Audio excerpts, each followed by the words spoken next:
நண்பர்கள் அனைவருக்கும் வணக்கம். இந்தியாவுக்கு கிரீன் சிக்னல் கொடுத்திருக்காங்க அமெரிக்கா. இதனால உச்சக்கட்ட குச்சியில இந்தியா இருக்காங்க அப்படின்னு சொல்லலாம்.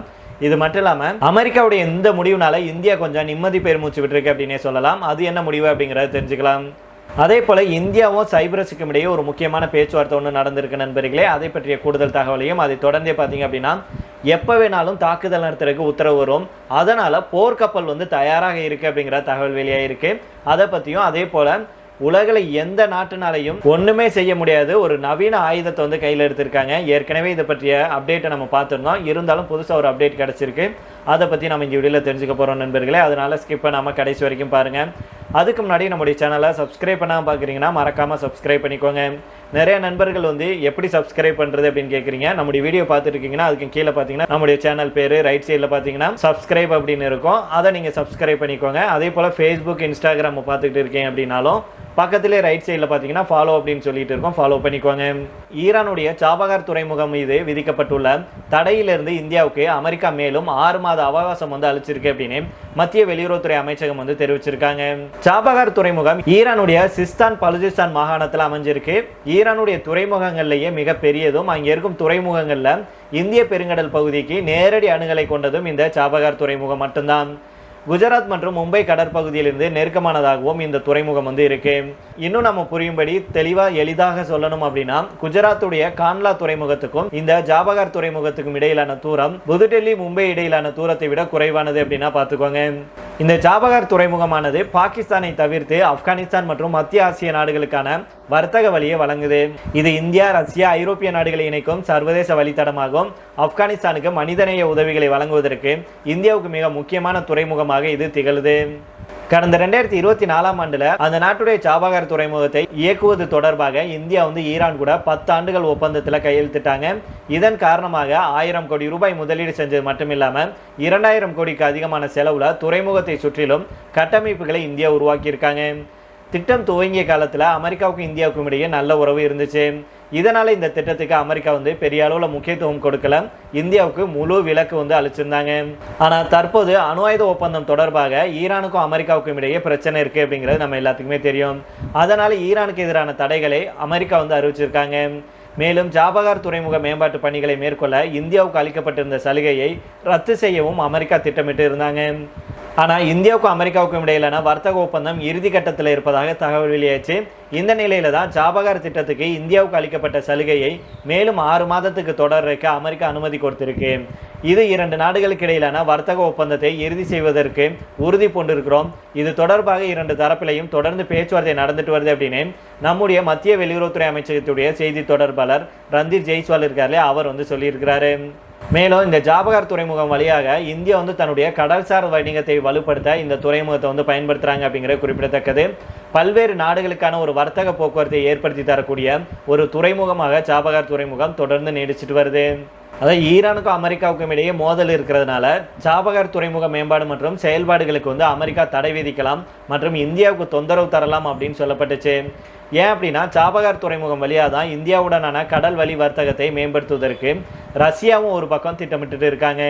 இப்பேற்பட்ட சூழலில் தான் ஈரானுக்கும் அமெரிக்காவுக்கும் இடையே ஏற்பட்ட மோதல் காரணமாக ஜாபகார் துறைமுக பயன்பாட்டுக்கு அமெரிக்கா தடை விதிப்பதாக சொல்லப்பட்டுச்சு. இந்திய வெளியுறவுத்துறை அமைச்சகம் உடனடியாக அமெரிக்க அரசுடன் பேச்சுவார்த்தை நடத்தி அதுக்கு சலுகையும் பெற்றாங்க. இப்பேற்பட்ட சூழலில் தான் நம்முடைய மத்திய வெளியுறவுத்துறை அமைச்சகம் வெளியிட்டுள்ள அறிவிப்பில் மேலும் 6 மாதத்துக்கு அவங்க அனுமதி கொடுத்திருக்காங்க அப்படிங்கிறத மீண்டும் நம்முடைய ரந்தீர் ஜெய்ஸ்வால் அவர்கள் சொல்லியிருக்கிறாரு. இதைத் தொடர்ந்து 2வது செய்தியாக பார்த்தோம் அப்படின்னா உலகின் வளரும் நாடுகளில் முன்னணி நாடாக இருக்கிறது இந்தியா தான். எங்கள் நாட்டுடைய நீண்டகால நட்பு நாடு அப்படிங்கிறதும் எதிர்கால ஒத்துழைப்புக்கான கூட்டாளியாகவும் இந்தியாவை நாங்கள் கருதுகிறோம் அப்படின்னு சைப்ரஸுடைய வெளியுறவு அமைச்சர் கோம்போஸ் அவர்கள் தெரிவிச்சிருக்கிறாரு.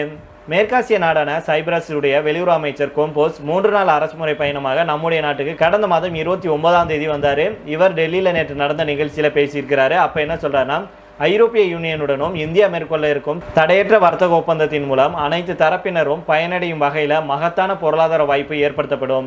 உலகம் முழுவதும் நிச்சயமற்ற சூழல் நீடிக்கும் நிலையில் நட்பு நாடுகளுடைய ஒத்துழைப்பை பலப்படுத்துவதில் நம்பிக்கை கொண்டிருக்கு. பொருளாதார மந்தநிலை, கொரோனா காலத்தில் ஏற்பட்ட நெருக்கடி, கிழக்கு ஐரோப்பிய நாடான யுக்ரைன் மீது ரஷ்யா மேற்கொண்டிருக்கும் படையெடுப்பு உள்ளிட்டவை பெரும் பாதிப்புகளை ஏற்படுத்தியிருக்கு. இதே போல மேற்காசிய நாடான இஸ்ரேல் பாலஸ்தீனத்தின் காசா பகுதியில் நடத்தும் தாக்குதல், செங்கடல்ல ஹவுதி படையினரால் ஏற்பட்டிருக்கும் அச்சுறுத்தல் போன்றவையும் பொருளாதார ரீதியில் பின்னடைவை ஏற்படுத்திட்டு வருது. இப்பேற்பட்ட சூழல்ல இந்தியாவை ஒரு இயற்கை கூட்டாளியாகவும் நட்பு நாடாகவும் நாங்கள் பார்க்குறோம். உலக அளவில் முன்னணி நாடாக இந்தியா உருவெடுத்துட்டு வர்றதுனால எதிர்கால ஒத்துழைப்புக்கான கூட்டாளியாகவும் நாங்கள் பார்க்குறோம் அப்படின்னு அவர் சொல்லியிருக்கிறாரு. இதுக்கு முன்னதாக நம்முடைய வெளியுறவு அமைச்சர் ஜெய்சங்கரை சந்தித்து நேற்றைய தினம் பேசிய சைப்ரஸுடைய வெளியுறவு அமைச்சர் கோம்போஸ் அவர்கள் 2 நாடுகளுக்கிடையே கூட்டு நடவடிக்கை திட்டம் 2025 29 செயல்பாட்டுக்கு கொண்டுட்டு வருவது பற்றி ஆய்வுகளை நடத்தணும் அப்படின்னு சொல்லியிருந்தாரு. அதே போல் இன்னொரு பக்கம் அமெரிக்காவுடைய போர்க்கப்பல் தயாராக இருக்கிறாங்க. எந்த நேரத்திலையும் அதிபர் ட்ரம்ப் அவர்கள் தாக்குதல் நடத்துறதுக்கு உத்தரவிடலாம் அப்படிங்கிறதுனால சில மணி நேரங்கள்லேயே நாங்கள் வெனிசுலாவை தாக்கும் தொலைவில் அமெரிக்க போர்க்கப்பல் நிறுத்தி வைக்கப்பட்டிருக்கு அப்படின்னு சொல்லியிருக்காங்க. சர்வாதிகாரத்துக்கு எதிரான நடவடிக்கையாக ட்ரம்ப் அவர்கள் பல வாரங்களாக கரிபியன்ல அமெரிக்க போர்க்கப்பல்கள், போர் விமானங்கள் மற்றும் ஆயிரக்கணக்கான வீரர்களை களமிறக்கிட்டு வர்றாரு. இந்த நிலையில தான் வெனிசுலாவிலிருந்து வெறும் 124 மைல் தொலைவில் யுஎஸ்எஸ் உடைய இவோஜிமா அப்படிங்கிற ஒரு பெரிய இராணுவ கப்பல் தற்போது ரோந்து பணியில் ஈடுபட்டு வருவதை புதிய செயற்கைக்கோள் படங்கள் காட்டுது. அது ஜனாதிபதியான நிக்கோலஸ் மதுரோவை மிக மோசமாக அமைதியற்றதாக்கும் அப்படின்னு நம்பப்படுது. இந்த கப்பலில் 1600 சிறப்பு படை வீரர்கள் தயார் நிலையிலையும் இருக்காங்க. சுமார் 12 மைல் எல்லைக்குள்ள மேலும் 2 போர்க்கப்பல்களை அமெரிக்கா நிறுத்தியிருக்காங்க. மேலும் உத்தரவு வழங்கப்பட்ட 5 மணி நேரத்துக்குள்ள வெனிசுலா கடற்கரை எட்டும் வகையில் இவோஜிமா கப்பல் நிறுத்தப்பட்டிருக்கு. வெனிசுலா சுற்றி வளைக்கப்பட்டுள்ளதாக குறிப்பிட்ட மதுரோ நிர்வாகம் இது ஆக்கிரமிப்பு நடவடிக்கை அப்படின்னு விமர்சனம் செஞ்சிருக்காங்க. இதற்கிடையில தான் மிக விரைவில் யுஎஸ்எஸ் ஜெரால்ட் ஆர் 4 போர்க்கப்பலும் வெனிசுலா பகுதிக்கு அனுப்பப்படும் அப்படிங்கிற தகவலும் வெளியாயிருக்கு. இது ஒரு தீவிர நோக்கத்தின் ஒரு பகுதியாகும் அப்படின்னே சொல்றாங்க. போர்டு போர்க்கப்பலானது 90 போர் விமானங்களை தாங்கும் அப்படிங்கிறது மட்டும் இல்லாமல் 5000 வீரர்களும் பயணிக்க முடியும் இந்த கப்பல் அப்படின்னு சொல்லியிருக்காங்க. மேலும் ஃபோர்டு கப்பலும் சேரும் அப்படின்னா அமெரிக்காவுடைய மொத்த கடற்படையில் 14% கரிபியனில் நிறுத்தப்படுறது அப்படின்னு வல்லுநர்கள் சுட்டி காட்டியிருக்காங்க. இதனாலேயே எந்த நேரத்திலையும் தாக்குதல் உத்தரவை அதிபர் ட்ரம்ப் அவர்கள் கொடுக்கலாம் அப்படிங்கிற தகவல் கசிஞ்சிருக்கு. இதைத் தொடர்ந்து கடைசி செய்தியாக பார்த்தோம் அப்படின்னா, வரும் காலத்தில் பூமியில் போர் நடக்கிறத விட வானத்தில் தான் போரே நடக்க போகுது. ஒவ்வொரு நாடுகளும் ஏவுகணைகளுக்கும் ட்ரோன்களுக்கும் கோடிகளை கொட்டிட்டு வர்றாங்க.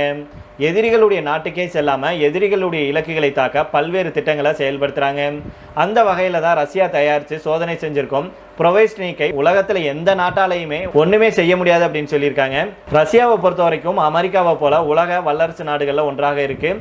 உலக நாடுகளுக்கு ஆயுதங்களை ஏற்றுமதி செஞ்சு வருது. ரஷ்யாவை தவிர உலகில் எந்த நாட்டுடனும் அமெரிக்கா எளிதாக மோதும்.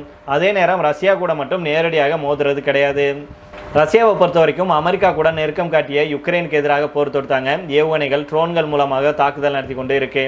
இந்த நிலையில தான் இதுவரைக்கும் உலகமே காணாத ஒரு குரூஸ் வகை ஏவுகணை சோதனையை ரஷ்யா நடத்தி வெற்றி கண்டிருக்கு. அமெரிக்கா உள்பட உலகின் எந்த நாட்டிடமும் இல்லாத ஒரு ஆயுதமாக இது பார்க்கப்படுது. அந்த ஆயுதத்தின் பெயர் தான் ப்ரொவேஸ்னிக். வானமே விழும் அப்படிங்கிற பொருளில் அழைக்கப்படும் ப்ரொவேஸ்னிக் எப்படி செயல்படும் அப்படிங்கிறத நீங்கள் தொடர்ந்து கேட்டிங்கன்னா தான் உங்களுக்கு தெரிய வரும். உலகம் முழுக்க அண்மை காலம் வரைக்கும் பாலிஸ்டிக் ஏவுகணைகள் தான் இருந்துட்டு வந்துச்சு. தற்போது அதற்கு பதிலாக குரூஸ் ஏவுகணைகளை எல்லா நாடுகளும் பயன்படுத்த தொடங்கிட்டாங்க.